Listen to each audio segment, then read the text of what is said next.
ধন্যবাদ। আপনারা জানেন চাকরিতে আবেদনের বয়সীমা স্থায়ীভাবে বৃদ্ধির লক্ষ্যে আমরা যে আন্দোলন লড়াই সংগ্রাম চালিয়ে যাচ্ছি তারই ধারাবাহিকতা আগামীকাল একটা শিক্ষার্থী সমাগম রেখেছি। আপনারা জানেন এই সন্ত্রাস বিরোধী রাজীব ভাস্কর্য পাদদেশে ইতিমধ্যে আপনারা জানেন সারা বাংলাদেশ থেকে শিক্ষার্থীরা ঢাকার ভিতরে প্রবেশ করছে এবং তারা আগামীকালের যে আমাদের সমাবেশ আছে সেই সমাবেশটি তারা উপস্থিত হয়ে দাবি বাস্তবায়নে তারা সার্বিক সহযোগিতা করবে। প্রিয় সাংবাদিক ভাই বোনেরা, আপনারা জানেন ইতিমধ্যে আমরা আমাদের সমাবেশের সমস্ত প্রক্রিয়া বা কলাকৌশল আমরা সম্পন্ন করেছি। আমরা আজকে এখানে আমরা ডেমো মিছিল যেটাকে বলে একটা জটিকা মিছিল বলে আমরা সন্ধ্যা 7টায় এখান থেকে আমরা একটা মিছিল দেব আমাদের দাবির বিষয়টিকে জানান দেওয়ার জন্যই মূলত আমরা আজকে তাৎক্ষণিক বা জটিকা একটা মিছিল আমরা এখানে দিয়ে আমরা দাবির বিষয়টিকে আমরা মাননীয় প্রধানমন্ত্রী শেখ হাসিনা বরাবর আমরা বিষয়টিকে উপস্থাপন করার জন্য যা করিনি আমরা সেই কাজগুলো চালিয়ে যাব।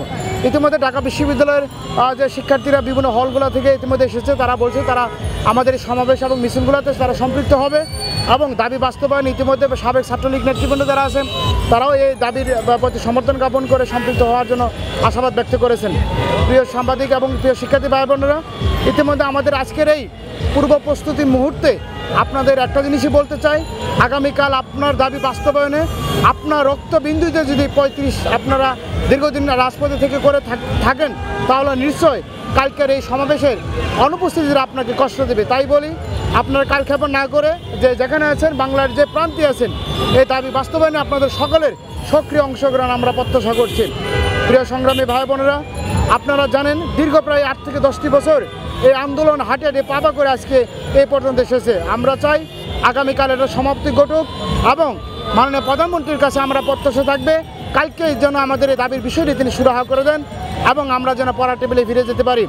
প্রিয় সাংবাদিক ভাই বোনেরা, আমরা দীর্ঘ লড়াই সংগ্রামে আমাদের শিক্ষার্থীদের জীবন থেকে মূল্যবান সময় নষ্ট হয়েছে, অর্থ নষ্ট হয়েছে, জেল খাটা হয়েছে, পুলিশের হাতে আমরা অত্যাচারিত হয়েছি, তবু আমরা হাল ছাড়িনি।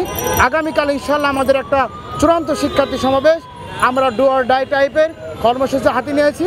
হয় আমাদের দাবি বাস্তবায়ন করে দিতে হবে, নতুবা আমাদেরকে রাজপথ ছেড়ে যাব না। তেমন অবস্থায় বাংলার শিক্ষার্থীদের একটা কথাই বলবো, শিক্ষার্থীদের দাবি শিক্ষার্থীদের উপস্থিত করেই দাবি বাস্তবায়ন করে নিয়ে যেতে হবে।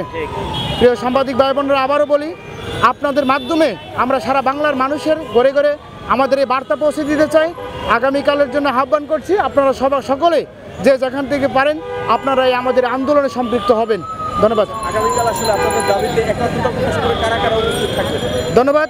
আগামীকাল আমাদের এই দাবির প্রতি সম্প্রতি বাংলাদেশ আওয়ামী লীগের সাবেক সাধারণ সম্পাদক বিভিন্ন ছাত্রলীগের সাধারণ সম্পাদক থেকে আরম্ভ করে বিভিন্ন পেশাজীবী সংগঠন এবং জাতীয় সংসদ সদস্য তারাও আমাদের এই দাবির প্রতি সমর্থন জ্ঞাপন করে আগামীকাল আমাদের এখানে এসে মঞ্চে এসে তারা বক্তব্য জ্ঞাপন করবেন।